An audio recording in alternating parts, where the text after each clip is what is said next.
श्री शिवाय नमस्तुभ्यं। श्री परम पिता सांब सदाशिव भगवान की जय हो। शिव पुराण महात्म्य अध्याय 1। शिव पुराण के श्रवण से देवराज को शिवलोक की प्राप्ति तथा चंचुला का पाप से भय एवं संसार से वैराग्य। श्री सोनक जी ने कहा, महाभाग सूत जी, आप धन्य हैं, परमार्थ तत्व के ज्ञाता हैं। आपने कृपा करके हम लोगों को यह बड़ी अद्भुत एवं दिव्य कथा सुनाई है। भूतल पर इस कथा के समान कल्याण का सर्वश्रेष्ठ साधन दूसरा कोई नहीं है।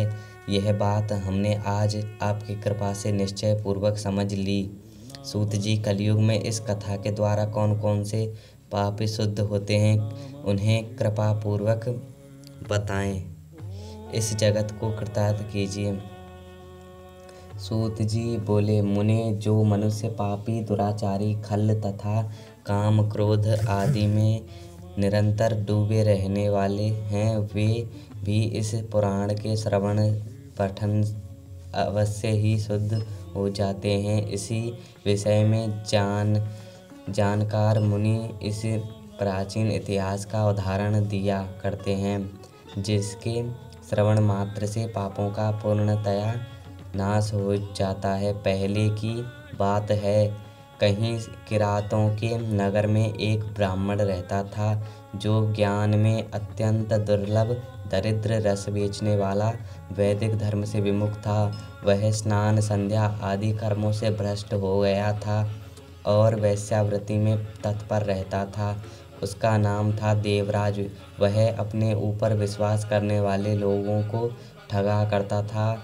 उसने ब्राह्मणों, क्षत्रियों, वैश्यों, शूद्रों तथा दूसरों को भी अनेक बहानों से मारकर उनसे उनका धन हड़प लिया था, परंतु उस पापी का थोड़ा सा भी धन कभी धर्म के काम में नहीं लगा था। वह वैश्यागामी तथा सब प्रकार से आचार भ्रष्ट था। वह एक दिन घूमता घामता वह देवयोग से प्रतिष्ठानापुर झूसी प्रयाग में जा पहुंचा। वहां उसने एक शिवालय देखा, जहां बहुत से साधु महात्मा एकत्र हुए थे। देवराज उस शिवालय में ठहर गया, किंतु वहां उस ब्राह्मण को ज्वर आ गया। उस ज्वर से उसको बड़ी पीड़ा होने लगी। वहाँ एक ब्राह्मण देवता शिव पुराण की कथा सुना रहे थे।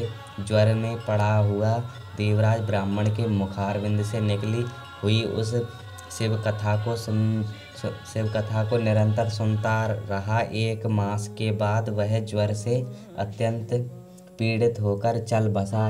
यमराज के दूत आए और उसे पासों से बांधकर बलपूर्वक यमपुरी ले गए।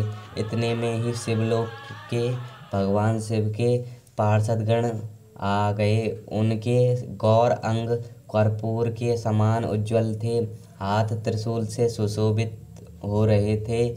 उनके संपूर्ण अंग भस्म से उद्भासित थे और रुद्राक्ष की मालाएं उनके शरीर की शोभा बढ़ा रही थीं।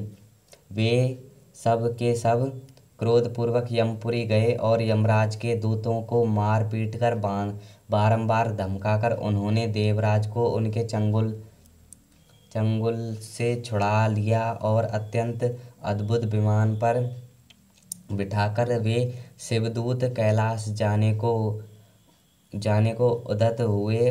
उस समय यमपुरी में बड़ा भारी कोलाहल मच गया।